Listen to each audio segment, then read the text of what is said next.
दोस्तों, यह भगवान की सच्ची कहानी है।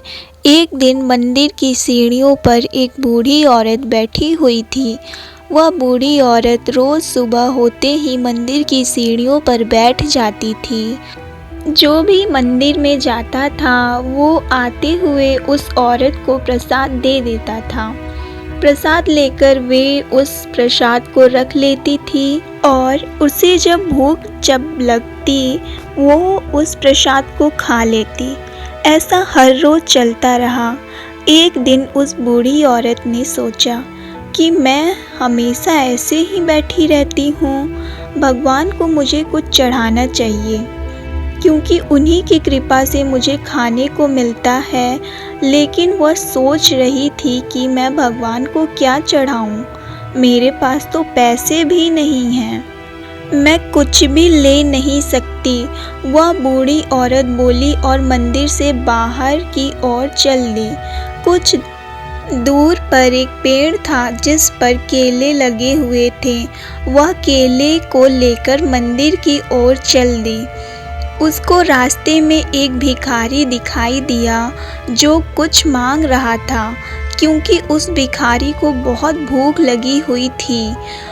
उस बूढ़ी औरत ने जो केले ली हुई थी वो बहुत मीठे थे। वह भिखारी उसके सामने बहुत ज़्यादा भूखा खड़ा था। उसे देख बूढ़ी औरत ने सोचा, भगवान को मैं कल फल चढ़ा दूंगी, यह भिखारी बहुत भूखा है। उस बूढ़ी औरत ने उसको ये भिखारी को दे दिए। भिखारी उन्हें खाकर वहाँ से चला गया था। वह बूढ़ी औरत मंदिर में आ पहुँची और भगवान से माफ़ी मांगने लगी।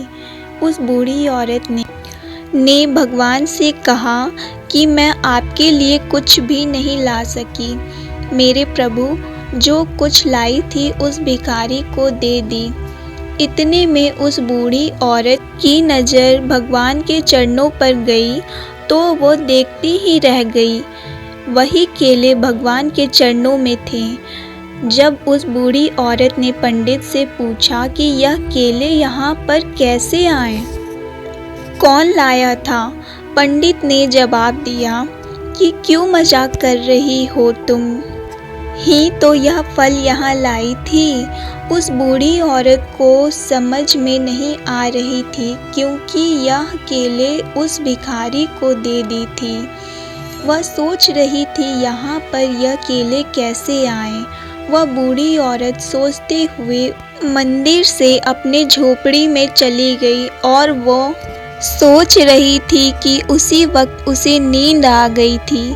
थोड़ी देर बाद उस बूढ़ी औरत को सपना आया तो भगवान ने दर्शन दिए और कहा कि मुझे तुम्हारे फल मिल गए थे, मैं ही वो भिखारी था जो तुमसे मिला था।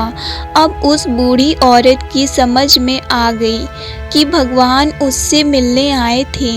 भगवान के दर्शन पाकर वह बूढ़ी औरत धन्य हो गई थी। इसीलिए दोस्तों, हमें दूसरों की मदद करनी चाहिए।